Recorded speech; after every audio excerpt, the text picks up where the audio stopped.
Hypothesis testing. So what is hypothesis testing? What is generally meaning of hypothesis? Assumption, right? We say hypothetically hypothesis, right? So hypothesis is all about assumption, and hypothesis testing is all about validation of your assumption. But how do you validate? You have to take something to validate. You have to take a sample. The way before doctor will declare some disease, what they will have to do? They'll have to take a sample of a blood, right? That's called sample.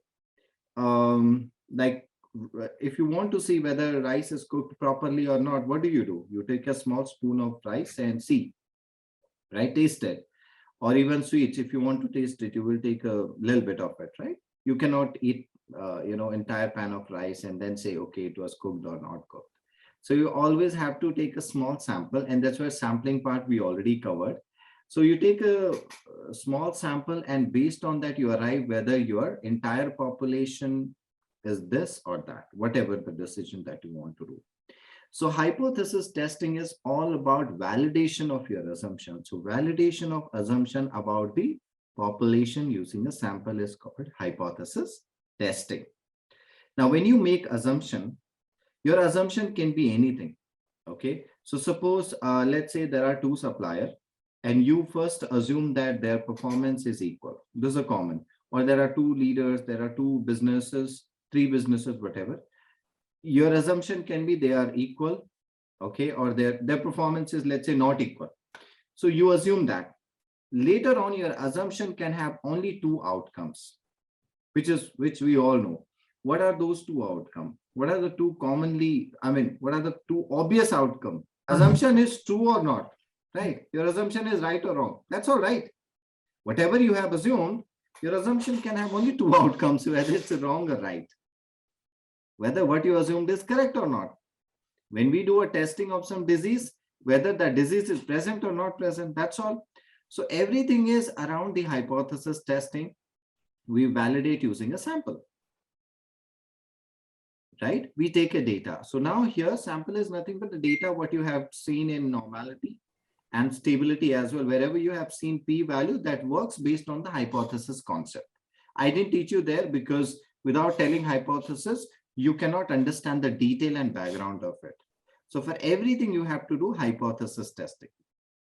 Now, one thing to understand the logic of hypothesis testing is court rule. So in court, what happened is generally, first of all, it would be, cops will say that, okay, let's say X person has done some crime. And then they will tell to judge that, okay, this person has done crime, and then judge will say, okay, can you produce all evidence? And also cops will have to go collect evidence, give it to judge. Judge will look at the evidence and he will say, okay, based on the evidence, what you have said is correct or not correct. Or based on the evidence, it is proven that this person has done X crime or not. That's all happened, right? Court rule. Now the concept is, similarly, when we go to doctor, the first thing is doctor will probe and he will think, oh my God, this person may have this disease. This person may have COVID or something. So that is the assumption they take. They do not take an assumption that this person doesn't have a COVID. Are you getting my point? If you are sure, if everybody knows he doesn't have a COVID, why will he go for the sample test? Right? Similarly, if a person knows, cops will know that, okay, X person is innocent, why will he take him to the judge? Isn't it the obvious logic? So whenever you want to assume, you have to put the logic which is not straight, which is negative, right? So like in a court, we are saying that X person has done crime. Correct, Rahul? You're getting it? And similarly in a hospital also, we are saying this person has a disease. Further, we have to investigate.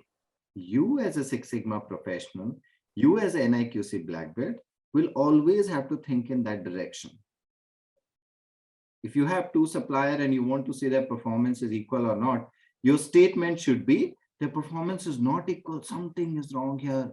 Something is going wrong here. Let's figure out. Let's collect data and see. Your first assumption should be there is something wrong. Their performance is not equal. And if you talk about correlation, you will say there's a relation between the supplier performance and their experience. So something is going wrong. So you try to tell in that way, quote rule. And later on, based on the sample, it will be proven your assumption is wrong or right.